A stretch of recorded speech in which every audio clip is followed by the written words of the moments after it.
안녕하세요. 저에게는 아주 특별한 자식이 있는데요. 저는 그저 평범한 70대 주부일 뿐이지만 제 자식들은 굉장히 특별한 아이들이기에 제 아이들에 관한 이야기를 하고 싶어서 이렇게 글을 몇 자 적게 되었습니다. 제게는 큰아들과 둘째 딸, 그리고 막내딸이 있습니다. 이 중에서도 둘째 딸이 가지고 있는 특별한 이야기를 좀 들려드리려고 해요. 하지만 그 전에 이 아이가 있기 전과 후에 우리 가족에게 어떤 일들이 있었는지 먼저 설명을 드려야 할 것 같습니다. 먼저 저희 부부 이야기로 시작해 볼게요. 남편과 저는 회사에서 만난 사내 커플이었어요. 그 당시 저는 사회생활을 그 회사에서 처음 하는 거라 긴장도 많이 했었고 부족한 게 많았는데요. 그런 제가 회사 생활에 잘 적응할 수 있도록 물심양면으로 도와준 사람이 바로 제 사수였던 남편이었죠. 정말로 남편은 사수 중에서도 특급 사수였어요. 그때 저와 같이 회사에 들어갔던 동기들 중에 저처럼 좋은 사수를 만난 친구들은 없었거든요. 그래서 저와 제 남편은 처음에는 신입과 사수로서 굉장히 좋은 관계를 유지했어요. 그러다 어느 정도 시간이 흐른 뒤에 연애를 하다가 결혼까지 꼴이나 케이스였죠. 그렇게 저는 시어머니와 서방님을 만나게 되었어요. 두 분은 처음 봤을 때부터 인상이 너무 선하고 좋으셨는데 실제로도 절 진심으로 반겨주셨답니다. 그래서 저는 남들이 말하는 시집살이 같은 것도 없었어요. 그저 남편과 알콩달콩 잘 지내며 결혼한 지 1년 만에 바로 아들을 출산했고 3년 뒤에는 딸도 낳게 되었죠. 저희 부부가 이렇게 순조롭게 아이를 낳고 결혼 생활을 하고 있는 동안 서방님에게도 설레는 일이 생기게 되었답니다. 그건 바로 동서를 만난 일이었어요. 그 당시에 서방님은 프랜차이즈 치킨집을 하고 있었는데 동서가 서방님들 가게에서 일을 하다가 만나게 되었다더군요. 서방님과 동서가 둘이 손을 잡고 인사를 드리러 왔을 때가 아직도 눈에 선해요. 얼마나 잘 어울리는 부부였는지 모릅니다. 둘 다 선남선녀가 따로 없었죠. 그날 저희 시어머니도 동서를 얼마나 예뻐하셨는지 몰라요. 어머니, 안녕하세요. 어머, 이렇게나 고운 아이가 오다니? 첫째 며느리도 이렇게 참한 아이가 들어오더니 둘째 며느리도 마찬가지구나. 어쩜 이리도 예쁠까? 한눈에 봐도 시어머니가 동서를 예뻐하는 게 보이자 서방님은 말 그대로 입이 귀에 걸려 있었죠. 엄마, 내가 말했잖아. 진짜 착하고 예쁜 사람이라고. 아마 같이 지내다 보면 더 많이 좋아하게 될걸. 서방님이 어찌나 잘 웃는지 저와 제 남편은 그 모습을 보고 장난을 칠 수밖에 없었답니다. 어머, 도련님. 광대가 날아가겠어요? 너무 올라간 거 아니에요? 그러니까 말이야. 아주 입술 찢어지겠다. 찢어지겠어. 여보, 그냥 지금부터 서방님이라고 불러드려. 저 녀석 얼굴 보니 머릿속으로는 이미 결혼식도 다 마치고 신혼여행까지 간 것 같은데? 아유, 서방님. 동서, 그만 좀 보세요. 닳겠어요. 닳겠어. 그렇게 두 사람이 결혼식을 올리고 그 이후에 행복하게 잘 살았다면 얼마나 좋았을까요? 하지만 안타깝게도 저희 집안에는 자꾸만 행복을 앗아가는 도둑이 들락거리는 것 같았어요. 그만큼 너무나 많은 불행이 닥쳐왔기 때문이었죠. 동서네가 결혼식을 올린 지 얼마 안 돼요. 서방님이 운영하던 가게는 형편이 많이 어려워지기 시작했어요. 그렇게 된 가장 결정적인 이유는 그 프랜차이즈 기업 자체가 운영난이 오고 다른 대기업들에게 자리를 많이 뺏겨서였다고 해요. 그래서 서방님은 결국 장사를 접게 되었고 급한 대로 일용직을 전전하게 되고 말았어요.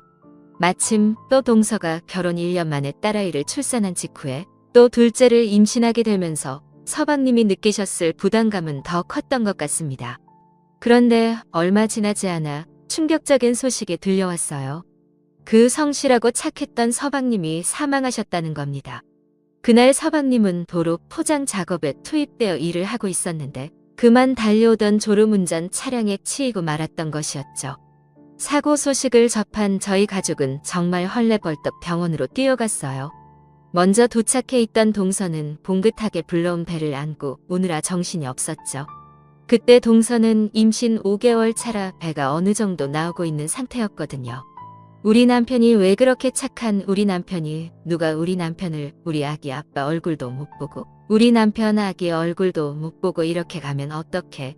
우리 남편 불쌍해서 어떡해. 우리 남편 불쌍한 우리 남편. 우린 이제 어떻게 살라고.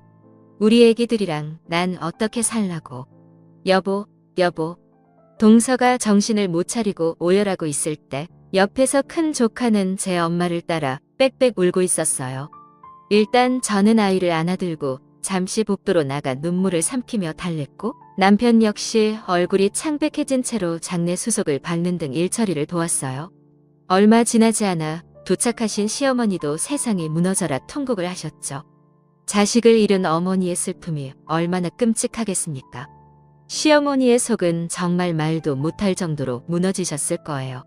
장례가 모두 끝나고 시어머니도 동서도 한동안 식사도 못하고 슬픔에서 헤어나오지 못했습니다. 그래서 저희 부부가 일부러 다 같이 모이는 자리도 만들고 주말에는 바깥바람도 쐬게 하는 등 노력을 했죠. 그나마 시어머니께서는 점차 생활력을 되찾으시는 것 같았어요. 문제는 동서였죠. 가뜩이나 임산부가 그런 큰 충격을 받게 되니 온 가족들은 동서 걱정이 이만저만이 아니었습니다. 특히 제가 옆에서 볼 때는 동서는 웃어도 그 웃음이 텅 비고 공허해 보여서 얼마나 불안했는지 몰라요. 원래는 굉장히 밝고 명랑하던 사람이었는데 말입니다. 혹시라도 애 엄마가 이상한 생각이라도 할까봐 저는 그게 너무 걱정되더라고요. 그래서 제가 거의 매일같이 연락하고 틈만 나면 찾아가는 등 계속 신경을 썼어요. 마침 그때는 제가 주부로 생활하던 때였어서 동서네 집에 찾아가기가 편하기도 했고요. 동서, 오늘 날이 너무 좋아. 우리 이불 빨래 한번 하자. 내가 이따 오후에 넘어갈게. 동서, 지금 집에 있어? 그럼 이리로 올래? 이번에 옆집에서 사과 한 박스를 받았는데 너무 달고 맛있지 뭐야. 와서 좀 가져가. 온 김에 밥도 먹고 가고. 동서, 지금 집이지? 나 오늘 미역국을 끓였는데 양이 너무 많아. 좀 가져다 줄게. 지금 출발한다. 그렇게 도착하면 동서는 반갑다며 웃기도 하고 딸아이 키우느라 힘들다는 얘기도 하고 가끔은 남편이 보고 싶다며 울기도 했지만 조금씩 마음의 병이 나아가고 있었어요. 하지만 배가 더 불러오면서 아무래도 아기를 돌보긴 어려워해서 저는 조카를 거의 제 딸처럼 도맡아 키우다시피 하고 있었답니다. 그의 동서는 항상 저를 보면 입버릇처럼 감사 인사를 했었죠. 형님 너무 감사해요. 매번. 형님도 둘째 민지 낳으신 지 얼마 안 되셨는데 제가 빨리 건강해질게요. 둘째도 건강하게 잘 낳을게요. 아유 뭘. 예빈이가 동서 닮아서인지 너무 조용하고 순하더라. 애가 얼마나 빵긋빵긋 잘 웃는지 몰라. 애들 보는 건 하나도 힘들지 않으니까 그런 걱정하지 말고 동서는 몸이나 신경 써. 저는 정말 진심으로 이야기를 했고 또 전부 사실이기도 했답니다. 당시엔 저희 아들이 막 4살이 되었을 때고 조카는 2돌이 찼을 때였죠. 태어난 지 얼마 안 된 제 막내딸은 아직 옹알이를 하고 있을 때였고요. 그런데 애들이 어찌나 순한지 아이들을 키우는 건 저에게 하나도 어렵지가 않았어요. 저는 그저 동서가 하루빨리 예전에 그 밝고 활기찬 모습을 되찾기만을 바랄 뿐이었죠. 그런데 참 하늘도 무심하시지 저희 가족에게는 또 한 번의 커다란 슬픔이 닥치고 말았어요. 딸아이 예빈이를 위해서라도 잘 살아보려 마음을 다시 잡은 동서가 그만 둘째를 출산하다 사망한 것이었죠. 정말 하늘을 원망할 수밖에 없는 원통한 사건이었습니다. 그도 그럴 것이 동서가 진통이 시작됐을 때 병원으로 데려간 것이 바로 저였거든요. 동서가 아무리 진통을 호소하고 제가 아무리 간호사를 찾아가서 빨리 애를 받아달라고 해도 그 시간에 수술실이 다 찼다며 5시간이나 사람을 방치하더군요. 저는 발바닥이 부르트드로 병원 데스크에 다녀오며 호소를 했어요. 아니, 지금 저희 여기 온 지 3시간이 넘었어요. 응급이라니까요. 왜 애를 안 받아주시는 거예요? 수술은 오신 순서대로 진행되세요. 지금 앞에 2팀 남으셨으니까 조금만 더 기다려주세요. 그런 게 어딨어요. 급한 사람부터 먼저지. 환자들 상태부터 체크하고 우선순위를 정해야지. 무슨 선착순 같은 소리를 하고 있냐고요. 지금 우리 가족이 죽게 생겼다니까요. 산모도 애도 잘못되면 간호사님이 책임지실 거예요. 체크하고 말씀드리는 겁니다. 자리에 가서 기다리세요. 간호사는 정말 바늘로 찔러도 피 한 방울 안 나올 것처럼 매정하게 말을 하곤 자기 일을 하러 가버렸어요. 요즘에야 CCTV도 잘 되어 있고 인터넷도 빨라서 다른 곳을 바로 옮기던지 하겠지만 그 당시에 그런 게 어디 있나요? 저희 지역에서 제일 큰 병원이라고는 그곳밖에 없었고 다른 지역에 있는 병원으로 빨리 옮기는 일은 막막하기만 했을 뿐이었죠. 그렇게 5시간 만에 수술실에 들어간 동서는 결국 제왕절개를 통해 아이를 낳았지만 아이는 출산 후 1시간 만에 산모였던 동서는 하루 만에 하늘나라로 가버렸어요. 저희 가족은 그 모든 상황을 눈으로 보고도 믿을 수가 없었죠. 소식을 전하는 의사의 말은 황당하기만 했습니다. 출산 중 태아 곤란증이 발생해 이런 문제가 생긴 것 같습니다. 저는 기가 차서 쏘아붙였죠. 그게 무슨 말이에요? 태아랑 산모 모두 건강했다고요? 건강한 태아에게도 이런 일이 발생할 수 있습니다. 유감입니다. 그 뻔뻔한 의사의 말을 듣고 옆에 있던 남편도 고함을 지르며 대응했습니다. 뭐라고요? 당신들이 처음부터 수술을 제대로 진행했으면 이런 일이 일어났겠어? 그럼 산모는? 산모는 왜 죽게 내버려 뒀냐고? 당신들 도대체 무슨 짓을 한 거야? 똑바로 말 안 해? 그간의 기록을 살펴보니 산모부는 원래 건강 상태가 그다지 좋지 않았고 약간의 저혈압 증상이 있었습니다. 그래서 수술 후 저혈압 쇼크가 찾아왔던 것 같은데요. 저희도 최대한 막아보려 했지만 역부족이었습니다. 말 같지도 않은 소리 하지 마. 당신들이 언제 최대한 막아보려 했다는 거야? 사람이 죽도록 거들떠도 안 보고 방치해놓고 우리가 아무리 소리를 지르고 반박해도 의사는 최대한 말을 아끼고 자리를 뜨더군요. 아무리 불러세우고 남편이 멱살을 잡으려고 해도 다른 보안팀 직원에게 제지당할 뿐이었어요. 시어머니는 그만 그 자리에서 혼절을 해버리셨죠. 너무나 기가 차고 어이없는 상황에 저희는 모으고 있던 돈까지 전부 투자해 변호사를 찾아가 이 일의 진상을 밝히려고 노력했어요. 하지만 유전무죄, 무전유죄라는 말이 딱 맞는 말이었더라고요. 황망하게도 법원은 의료진의 손을 들어줬고 저희는 그렇게 억울함을 풀지도 못하고 그저 이렇게 일을 하고 있었습니다. 반복되는 큰 사건들로 인해 시어머니는 기력이 많이 쇠하셨어요. 저희도 정신이 없었지만 일단 연세도 있으신 시어머니가 걱정되어 최선을 다해 보살펴드렸죠. 하지만 결국 시어머니도 3년 후에 하늘나라로 떠나시고 말았답니다. 시어머니는 그의 인생을 잊고도 돌아가고 싶었죠.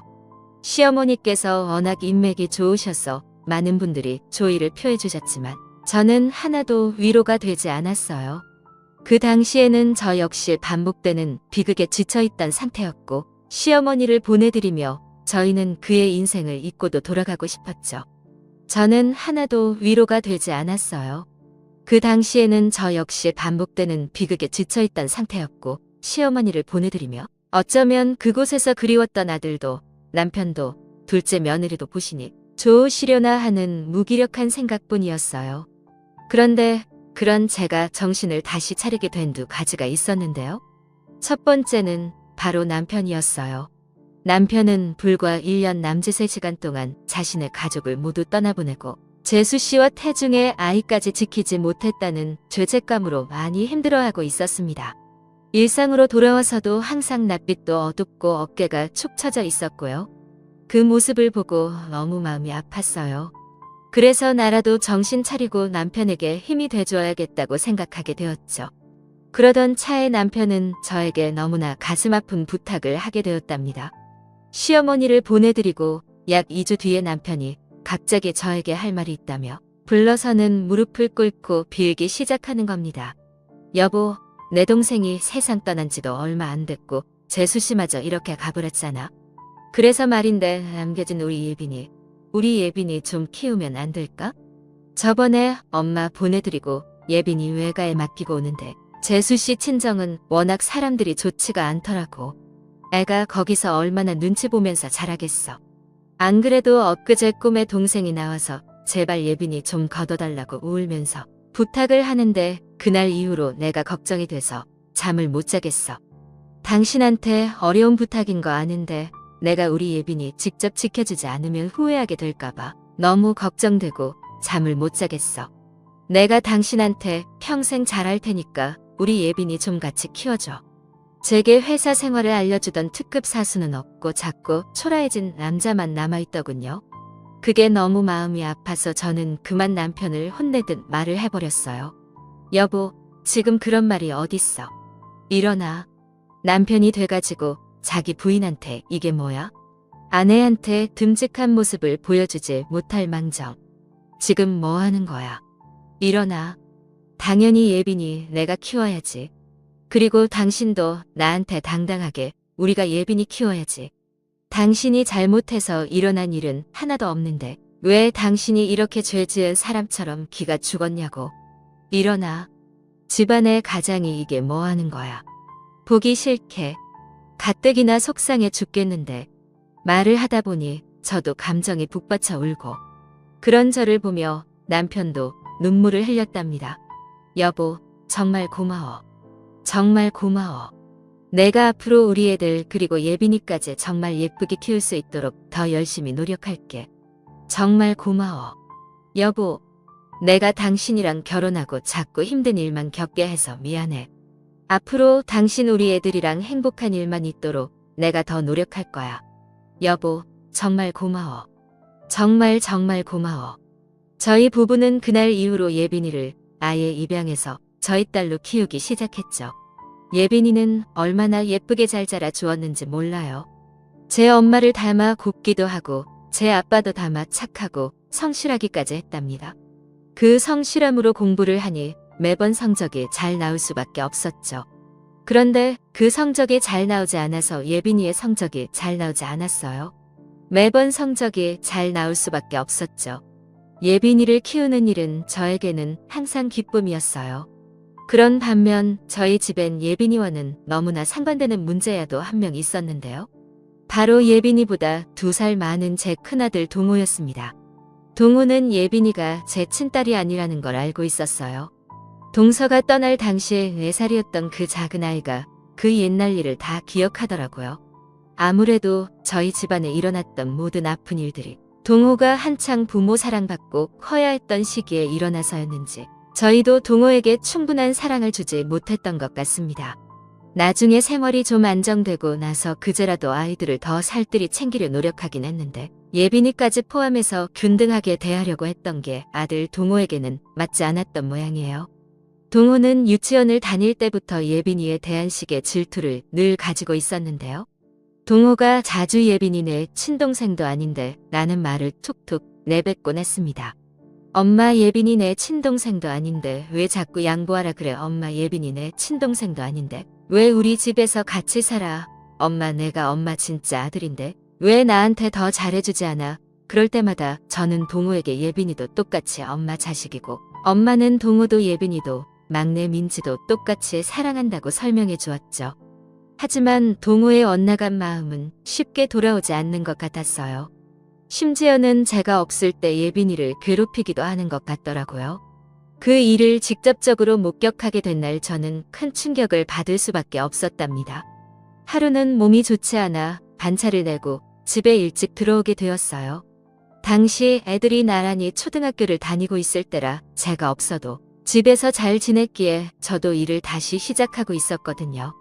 그런데 제가 집 안으로 들어오자 큰아들 동호가 예빈이에게 포근한 마음을 가지고 그때만 해도 아직 조그만 어린애에 불과했는데도 미움이 가득한 말을 하길래 정말 깜짝 놀랐어요. 야, 너 진짜 우리 가족도 아니면서 왜 자꾸 여기서 사냐고. 너 빨리 어디든 안 나가? 나가라고.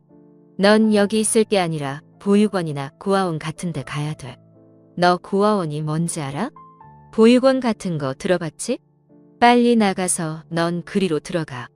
내가 있으니까 엄마가 진짜 가족인 나랑 민지한테 줄 사랑을 제대로 못 주고 있잖아. 다 너 때문이라고. 나가. 양심이 있으면 나가라고. 저는 그 말을 듣고 즉시 애들 방문을 열어줘 치고 들어가 아들을 크게 혼내기 시작했어요. 헤헤. 이 새끼. 신동훈 너. 어디서 그런 못된 말을 배워왔어? 너 이리 와. 엄마한테 오늘 혼 좀 나자. 이리 와. 엄마가 몇 번을 말했어. 예빈이도 똑같은 내 동생이고 엄마 자식이야. 너 학교에서 동생 때리면 된다고 배웠어? 안 된다고 배웠어? 너 이리 안 와? 안 되겠다. 엄마 해철이 가지고 와야겠어. 너 이리 와. 내가 왜? 내가 뭘 잘못했다는 거야? 내가 틀린 말 했어? 엄마는 왜 자꾸 얘가 왜 내 동생이라는 거야? 제가 우리 집에서 양심도 없이 자꾸 똑같은 취급받으려고 하잖아. 엄마는 진짜 자식인 우리를 더 좋아해야지. 왜 자꾸 쟤만 좋아하냐고? 뭐? 엄마가 왜 자꾸 우리 집에서 양심도 없이 똑같은 취급받으려고 하잖아? 엄마는 진짜 자식인 우리를 더 좋아해야지. 왜 자꾸 쟤만 좋아하냐고? 뭐? 너 지금 그게 무슨 말이야? 저는 그날 아이들을 키우면서 처음으로 해철이를 들게 되었어요. 나중에 시간이 흐른 뒤에도 이날 일이 많이 생각이 나더군요. 어쩌면 제가 그날 해철이를 들지 않고 동호를 보듬어줘서 했나 하는 후회가 들었어요. 그런데 그 당시에는 저도 아이가 그런 얘기를 하니 너무 당황스럽고 아무리 설명해줘도 엇나가기만 하는 아들을 보며 속이 상했던 것 같아요. 그리고 또 하나, 그날은 아들 동호의 말도 놀라웠지만 더욱 충격적인 말을 예빈이에게서 듣기도 했어요. 그래서 예빈이에게도 처음으로 큰 화를 낸 날이기도 했고요. 그래서 동호를 더 신경을 못 써줬던 것 같네요. 글쎄 예빈이가 제가 동호를 막 혼내고 있을 때 뭐라고 했는지 아세요? 죄송해요 엄마. 오빠랑 싸워서 죄송해요. 엄마, 저 버리지 마세요. 저 앞으로 오빠가 아무리 뭐라 그래도 가만히 있을게요. 막내 민지한테도 잘할게요. 제발 저 버리지 마세요. 저 정말 이 집에서 조용히 지내기만 할게요. 밥도 조금 먹고 용돈도 안 받을게요. 제발 엄마, 큰엄마, 저 버리지 말아주세요. 네? 예빈이 입에서 큰엄마라는 호칭이 나왔을 때 얼마나 제 억장이 무너지던지요. 저는 깜짝 놀랐어요. 단순히 자신이 좀 다르구나가 아니라 예빈이도 정확히 자신에게 일어났던 일들을 다 알고 있었다는 걸 이날 처음 알게 되었죠. 아무리 제 뱃속으로 낳은 아이가 아니라도 예빈이는 피덩이였을 때부터 제가 키웠던 누가 뭐래도 제 딸이었는데 말입니다. 그래서 저는 예빈이에게도 똑같이 혼을 냈습니다. 예빈이, 너 방금 뭐라 그랬어? 큰엄마가 뭐야? 엄마지, 엄마. 내가 내 뱃속으로 낳진 않았더라도 넌 내 가슴으로 낳은 내 딸이야. 큰엄마라니? 너도 이리 와. 너도 같이 혼나. 어? 큰엄마라니? 앞으로 누가 뭐래도 예빈이 넌 무조건 이 엄마 딸이야. 알겠어? 내가 동호 이놈의 자식 한 번만 더 우리 딸한테 못된 소리 하면 다리 몽땅이 부러뜨려 놓을 테니까 너 기죽지 마. 알겠니? 우리 예쁜 예빈이 누가 버린다고. 어? 난 우리 예빈이 절대 버리지 않아. 버릴 수 없어. 이렇게 예쁜 내 딸을 어디 버린단 말이니? 너 앞으로 그런 소리, 아니 그런 생각도 하지 마. 알겠어? 그날 저는 예빈이와 함께 서로 부둥켜 안고 엉엉 울었고 그날 이후로 예빈이는 정말로 두 번 다시 저에게 큰엄마란 말을 하지 않았어요. 하지만 동호는 더 크게 엇나가고 말았답니다. 항상 저에게 불만이 있는 모습이었고 사고뭉치로 자랐죠. 이런 오빠 언니의 모습을 막내 민지는 이런 일들을 전부 보고 자라면서 어느 정도 집안 사정에 눈치는 있는 것 같았지만 다행히도 정말 사랑스러운 막내로만 이 집안 사정에 눈치는 있는 것 같았죠. 사고뭉치 동호도 민지는 또 친동생이라고 생각해서인지 잘해주었고 예빈이도 언니로서 살뜰히 챙겨주었기 때문이었죠. 그래도 집안의 분위기 메이커가 되는 막내 민지가 있어서 지난 세월 동안 저희 가족이 이만큼 화목해질 수 있었던 것 같아요. 그렇게 30년이 넘는 사이에 우리 가족이 이렇게 잘 자랐다는 걸, 그렇게 30년이 넘는 시간이 지나고 아들 동호도 막내 민지도 결혼을 하게 되었어요. 그런데 신랑과 알콩달콩 잘 사는 민지와는 달리 동호는 2년 만에 이혼을 했습니다. 동호는 커가면서 하도 저희에게 말도 안 하고 소통을 잘 안 해서인지 저희는 이혼하게 된 이유도 잘 몰랐어요. 어쩌다 전화가 왔을 때 물어봐도 불같이 성만 낼 뿐 속 시원히 대답을 해주지 않았죠. 아니, 그렇게 된 이유가 있을 거 아니야? 이혼이 말이 쉽지. 그런 일이 일어났으면 엄마한테 얘기도 좀 해주고 그래야지.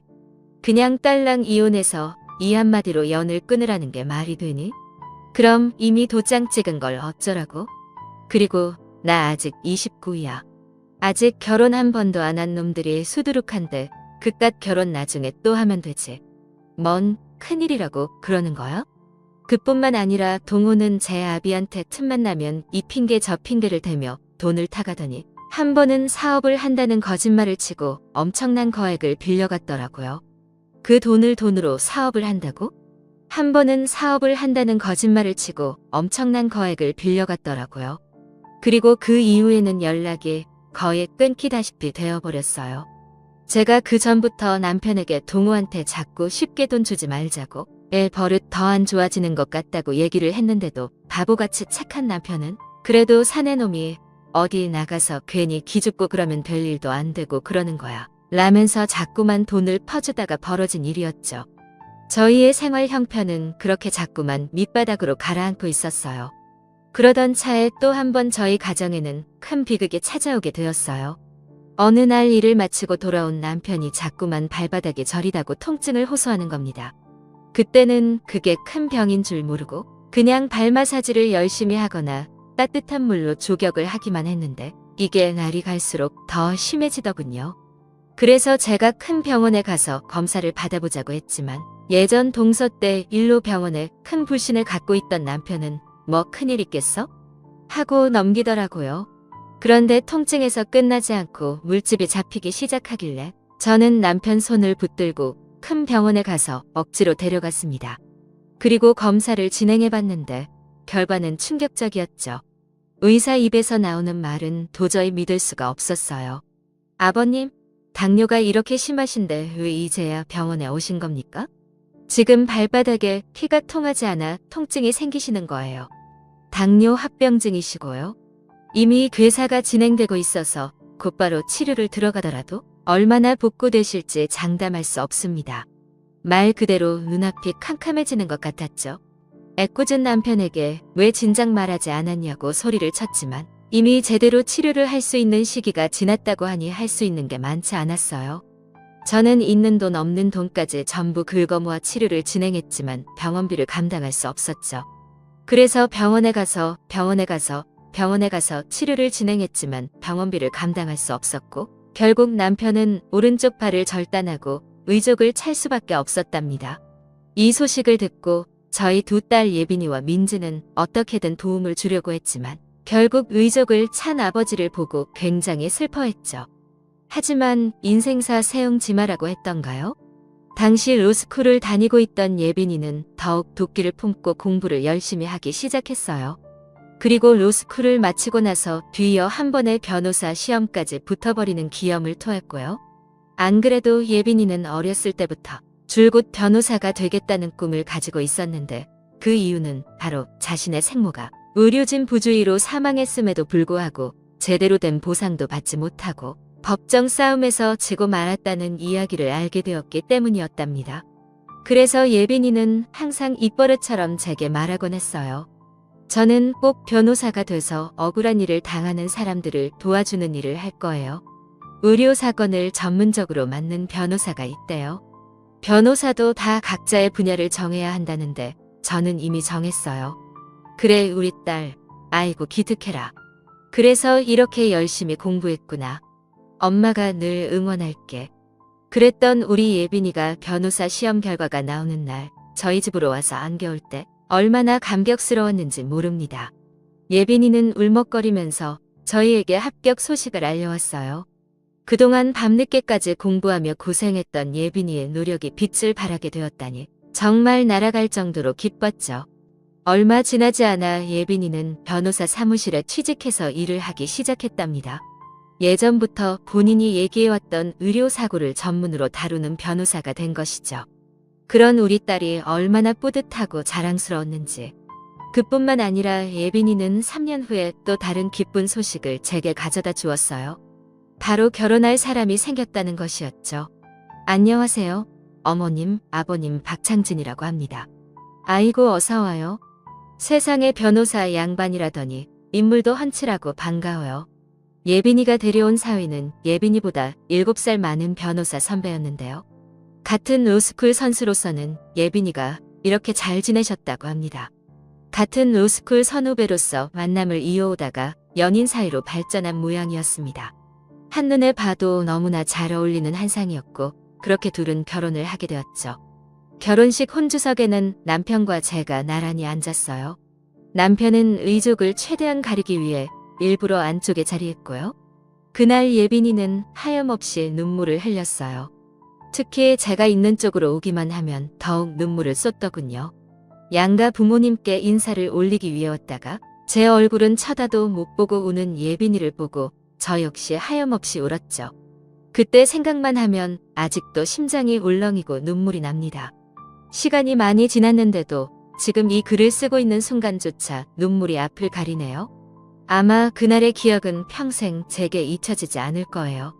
눈부신 드레스를 입은 예빈이를 보니까 예빈이를 처음 봤을 때, 동서의 품에 안겨있던 갓난아이였을 때랑 제 아빠의 장례식장, 한 구석에서 빽빽 울던 때, 그리고 우리 집으로 들어왔을 때, 초등학교, 중고등학교 때 그 무수히 많은 순간들이 한순간에 스쳐 지나갔어요.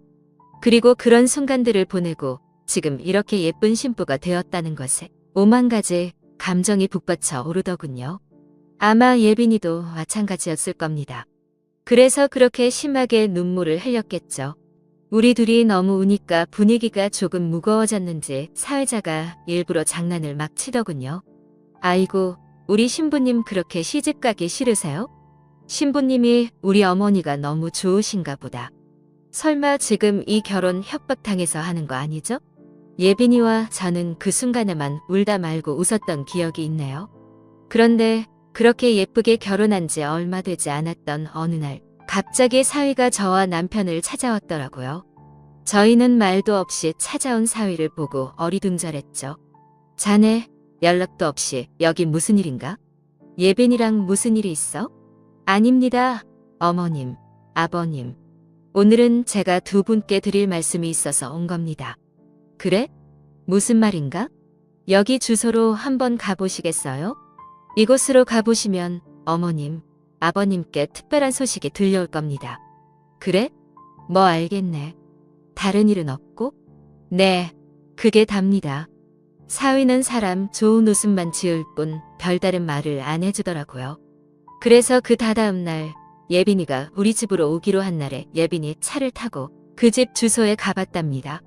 그랬더니 거기에서 무슨 일이 일어났는 줄 아세요? 저희 부부는 정말 놀라 뒤로 자빠질 뻔했어요.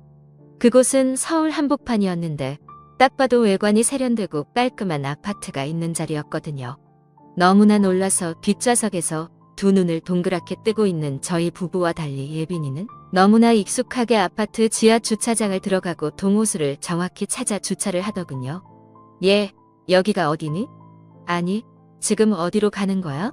엄마, 놀래키지 말고 말 좀 해봐. 올라가면 말씀드릴게요. 일단 따라오세요. 아빠도 어서 오시고요. 그렇게 엘리베이터를 타고 올라간 곳에는 32평짜리 헌한 집이 있었죠. 예빈이는 비밀번호도 척척 누르고 들어가 저희에게 집을 보여주며 말했답니다. 엄마, 아빠, 두 분 사실 집이에요.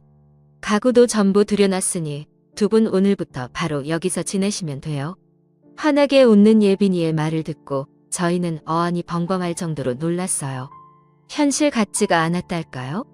그리고 예빈이가 집안 구석구석을 설명해 주자 그제서야 정신이 들어 손사래를 쳤습니다. 아이고, 얘, 우린 이런 거 못 받는다.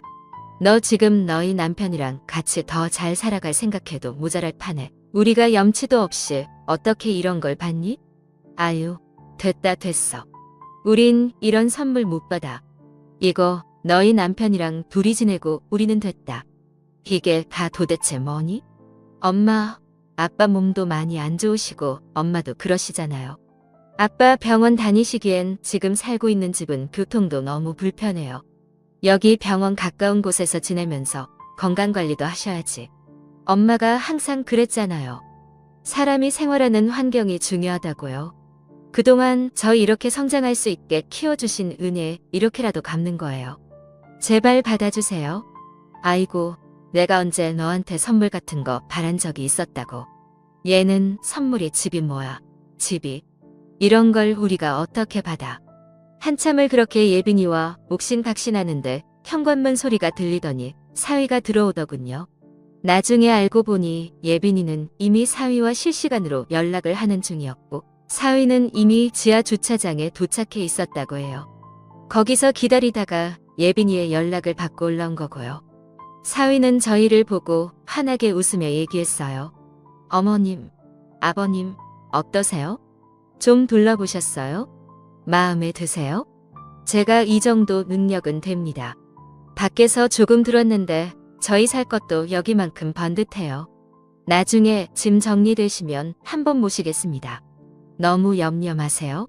아니, 우리가 혼수를 제대로 도와준 것도 없는데. 아니요. 두 분께서 우리 와이프를 이렇게 예쁘게 사랑으로 키워주신 것만으로도 얼마나 감사드리는지 모릅니다. 제 작은 감사 표시니까 제발 받아주십시오. 그렇게 이야기하며 사위는 울고 있는 저를 안아주더라고요. 어떻게 이렇게 천사 같은 부부가 다 있을까 싶더군요. 구김살 없는 사위의 밝고 친근한 모습에 저희 부부는 결국 그 집에서 생활하게 되었어요. 결혼하기 전에도 사위의 집안은 저희와 다르게 부족함 없이 지내왔다는 건 알았지만 오히려 그런 화목한 가정에서 자란 사위는 예빈이도 저희 가족도 따뜻하게 품어주며 살뜰하게 챙겨주었답니다. 그리고 집안의 도움 없이도 이미 예빈이보다 경력도 오래되고 변호사들 사이에서도 알아주는 실력자였기 때문에 사위의 능력이 출중한 것 같았어요. 그런 사위는 예빈이에게 가정사를 전부 듣게 되었는지 예빈이가 얼마나 우리를 끔찍하게 생각하고 저희가 또 얼마나 예빈이를 아껴 키웠는지를 다 알고 있더군요. 그래서 이렇게 통 큰 선물을 해준 듯 했어요. 그런데 사위의 선물은 여기서 끝이 아니었어요. 사위는 저의 가장 아픈 손가락이 누구인지도 알고 있었습니다. 바로 우리 큰아들 동호였죠. 사위는 우리 아들 동호를 만나며 점점 아들을 변화시키기 시작했는데요. 그 당시에는 연락조차 잘 되지 않았던 동호를 먼저 찾아간 건 바로 사위였다고 해요. 처음에 사위가 동호를 찾아갔을 때 사위는 운전박대를 당했다는데요. 형님, 저 예빈이랑 결혼한 박창진이라고 합니다. 결혼식 때도 인사를 못 드려서 이번에 이렇게 찾아뵙고 인사드리러 왔습니다. 뭐야? 걔가 결혼을 했어? 근데 어쩌라고? 지금 위아래로 명품 짝 배입고 와서 돈 자랑하러 온 거야. 뭐야? 시끄럽게 굴지 말고 나가. 나가라고. 내 말 안 들려? 그런데 사위는 그렇게 운전박대를 당하고서도 또다시 그리고 또다시 동호를 찾아갔답니다. 두 번째로 갔을 때도 운전박대를 당하더니 세 번째로 갔을 때는 동호도 왜 자꾸 자기를 찾아오나 싶어 그 이유라도 듣고자 문을 열어줬던 게 변화의 시작이었죠. 사위는 그렇게 총 5번이나 동호를 찾아갔다고 해요. 사위가 그렇게 끈질기게 동호를 찾아간 목적은 분명했습니다. 바로 자신의 사무실에 취직하라는 것이었죠. 아니, 언제까지 이렇게 백수로 지내실 겁니까? 형님 나이도 있으신데요. 지금이야 건강하고 언제든 일을 구할 수 있을 거라 생각하시지만 생각보다 시간은 굉장히 빠르게 흘러갑니다. 이러다 곧 있으면 40이라고요? 이제라도 정신 차리셔야죠. 지금 나보다 나이 많다고 유세 떠는 거야. 뭐야? 기껏 찾아와서 한다는 소리가 잔소리야? 나가. 저희 사무실에서 저랑 같이 일해보시죠.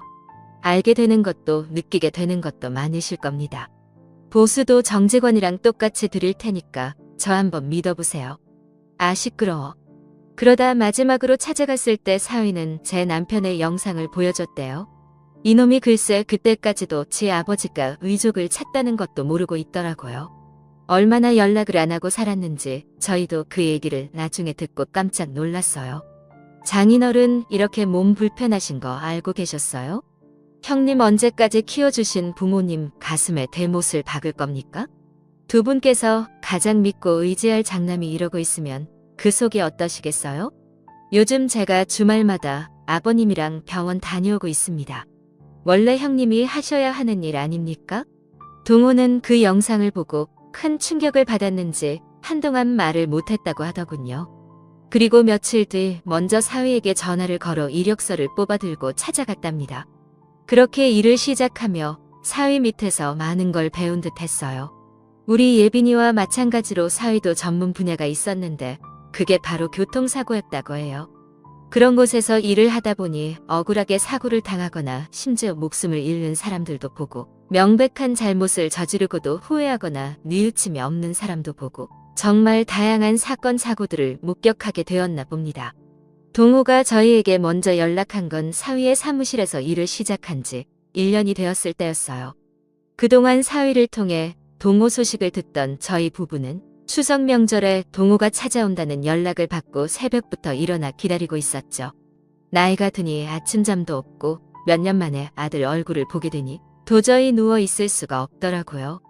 연휴의 첫날 오전 기상청에서 일을 시작한 지 1년이 되었을 때였어요. 연휴의 첫날 오전 일찍 찾아온 동호는 저희 부부를 보고 무릎을 꿇고 울었어요. 죄송해요. 엄마, 아버지. 제가 그동안 너무 막 살았어요. 제가 그동안 저만 망친 게 아니라 엄마랑 아버지 속을 전부 망쳐놓고 없던 병도 생기게 했어요. 원래 그러려던 게 아니었는데 자꾸 미운 감정만 들고 미운 생각만 들어서 제 주변 사람 전부 상처 주고 살아버렸네요. 저 이제라도 달라지려고요. 이제라도 그동안 못했던 효도도 하고 사람 노릇하고 살려고요. 엄마, 아버지. 정말 죄송합니다. 용서해 주세요. 저 한 번만 더 받아주세요. 뭘 한 번만 더 받아달라는 거냐. 우린 널 내친 적이 없어. 아이고, 이놈아. 이제야 지 부모한테 오다니? 잘 왔다. 잘 왔어. 근데 얼굴이 왜 이렇게 상했어? 돈 버느라 움축내지 말고 잘 좀 먹고 다녀야지, 이놈아. 그렇게 속을 썩히더니만. 잘 왔다. 우리 아들. 죄송해요. 엄마. 그렇게 현관에서부터 저와 제 남편 그리고 우리 아들 동호는 서로 부둥켜 안고 얼마나 눈물을 흘렸는지 몰라요. 그리고 그날 이후로 동호는 우리 착한 아들로 돌아왔답니다. 애가 어려서부터 눈치는 빠르고 머리가 빠릿빠릿하더니 사위 사무실에서 일도 나날이 느는 모양이고요. 이 모든 일은 전부 우리 예빈이와 사위 덕분이었어요. 요즘 저희 가족은 더할 나위 없이 행복해요. 막내딸 민지는 제 아빠를 똑 닮은 건강한 아들을 낳았고 예빈이 역시 지난주에 임신 8주차라며 기쁜 소식을 알려왔답니다. 사위의 사무실은 나날이 번창하고 있고 아들은 일을 제대로 배워서 사무장까지 다는 걸 목표로 열심히 일을 하고 있고 주말마다 찾아와 저희와 함께 시간을 보내고 있답니다. 다다음 주에는 온 가족이 다 같이 제주도로 여행을 가기로 해서 설레는 마음으로 기다리고 있고요. 이런 걸 보면 옛날 말이 아주 틀린 건 아닌 것 같아요. 왜 고진감래라는 말이 있잖아요. 이전까지는 저희 가정에 그렇게 가슴 아픈 일들이 폭풍처럼 몰아치더니 요즘에는 그 폭풍이 전부 지나고 화창한 날들만 남았답니다. 그 폭풍 속에 있을 때는 도무지 끝날 것 같지가 않았는데 시간이 많이 흐르고 나니 이제는 제가 직접 제 이야기를 여러분들께 들려드릴 정도로 마음이 많이 단단해지게 되었네요. 참 사람 일이라는 게 뭔지 많은 생각이 드는 오늘입니다. 오늘은 동서의 길이었는데요. 예빈이와 그의 가족이 함께 일을 하고 있답니다. 예빈이와 동서의 빈소를 다녀오면서 그간의 일을 되짚어보다가 글을 쓰게 된 것이 이렇게 길어졌네요. 마지막으로 동서한테 한마디만 남기고 사연을 마무리하도록 하겠습니다. 동서 딸 예빈이가 이렇게 예쁘게 커서 벌써 엄마가 되었어. 서방님처럼 멋있고 착한 사이도 만나고 말이야. 요즘 애들 이렇게 번듯하고 예쁘게 살아가는 모습 보면 얼마나 뿌듯하고 벅찬지 몰라. 그리고 동서 생각이 얼마나 많이 나는지 몰라. 동서, 그동안 하늘에서 다 보고 있었지? 지금도 잘 지켜보고 있지? 그동안 예빈이 키우면서 너희들이 행복했는지 동서가 행복했는지 나도 엄마는 처음이고 그래서 예빈이 내 딸이라고 그렇게 여기며 키웠지만 사실은 마음속으로 동서 몫을 해내야 된다는 부담감도 있었던 게 사실이야. 그래도 동서가 하늘에서 많이 도와준 덕분인지 예빈이가 이렇게 훌륭하게 자라졌지 뭐야. 앞으로도 내가 우리 예빈이 내 딸 예빈이 끝까지 예뻐해주고 보듬어주며 잘 지켜볼게. 동서는 하늘에서 편히 쉬면서 예쁘게 지켜봐줘. 동서, 나한테 이렇게 예쁜 선물을 주고 가서 정말 고마워. 지금까지 제 이야기를 들어주신 모든 분들께 감사드립니다. 감사합니다.